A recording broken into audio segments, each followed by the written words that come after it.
Mary at Saint Michael the Archangel. So, Ate Hani, kailan po ginawa po yung simbahan? Wala pong exact date kung kailan po ito ginawa, pero base sa aking kaalaman po is 1960 po. Ilang years na magsisimbahan? Ano na po siya is 506 years po, ngayong May 6 and 7 po.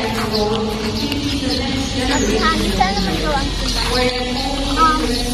Ang simbahan nito ay gawa sa clay po na kinuha sa iba't ibang lugar dito sa Caramoan, tulad sa Bianuahan at Sulnupan po, na kung saan bago to magawa is niluluto po siya at ito na po ang ginagamit na material sa paggawa ng simbahan.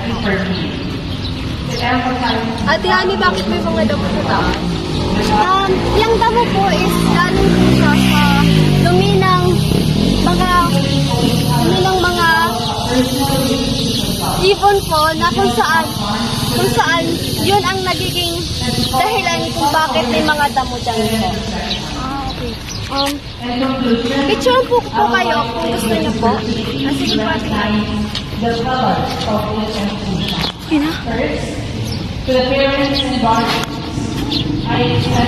Dito po kayo sa unahan po.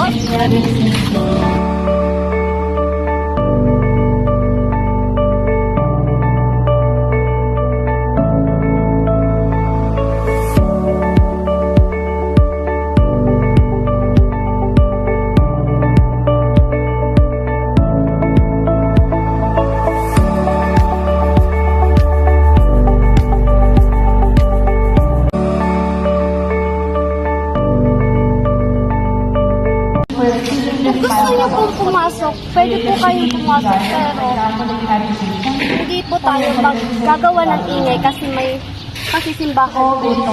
Kaya galing po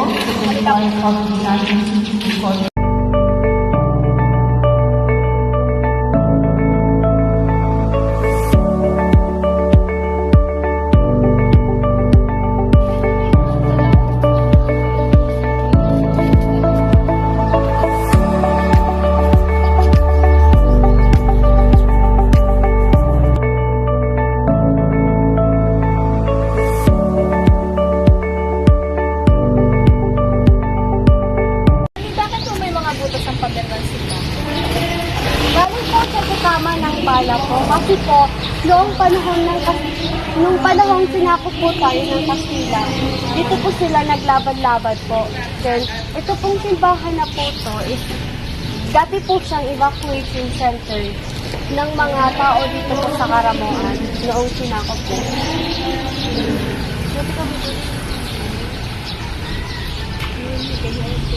Dito po sa kaliwa, makikita po natin ang kumbento ng simbahan na kung saan dito po dapat tayo pumunta kung may kailangan po tayo sa simbahan po. Ganun po ba? Opo. Then kung gusto niyo naman po mag-CR, andun po yung CR. May babae sa akin po na malapit lang sa simbahan po. Meron pa po ba kayong gustong malaman about sa simbahan po? Wala na po, Ate Hani. Now, let's go po.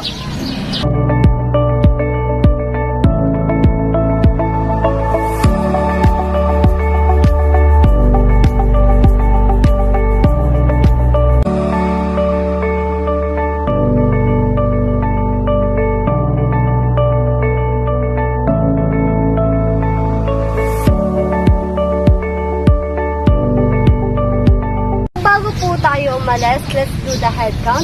1, 2, 3, 4. Now we are complete. Then, let's go po.